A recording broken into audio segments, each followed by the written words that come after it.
Probably the main benefit is just connecting with people, and connecting with people in a real narrow sort of circle of intent, right? So unlike Facebook, where I connect and man, anything could happen there every day. I know that when I'm in LinkedIn, we're talking about business and we're chatting about things people are up to.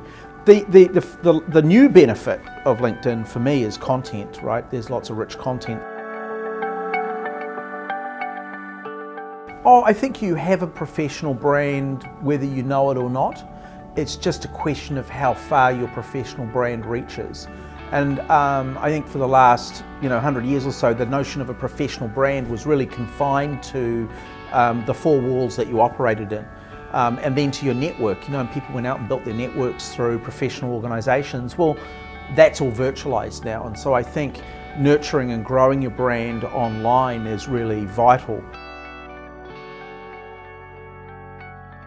Probably the most important reason is that reputation has gone from being a very narrowly transferred commodity. So in other words, if you know me, you know my reputation, and someone may ask you a question about my reputation and you'll answer that question, to being something that's very public and visible now. So reputation has gone from being something quite opaque to something very, very transparent.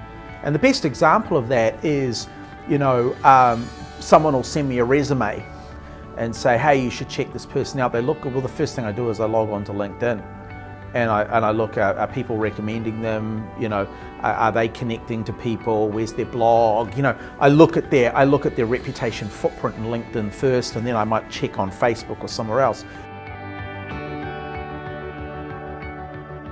On a professional basis, it's just been as I mentioned before, a great source for finding talent and getting a bit of an early warning that the people you've worked with in the past who you've really valued are sort of starting to put their toe in the water and look for their next gig. So being able to intercept those people before they get too many other offers is a really good thing. So it's terrific in that respect. Personally, it's just being able to stay in touch. And I've lived all over the world now and moved down to Australia from the US a year and a half ago, and it's just fantastic. It's like I've never left. I get on LinkedIn in the morning and there's my network that I can interact with, and I can see what they're up to and see how they're expressing themselves, see what they're writing about. It's just fantastic.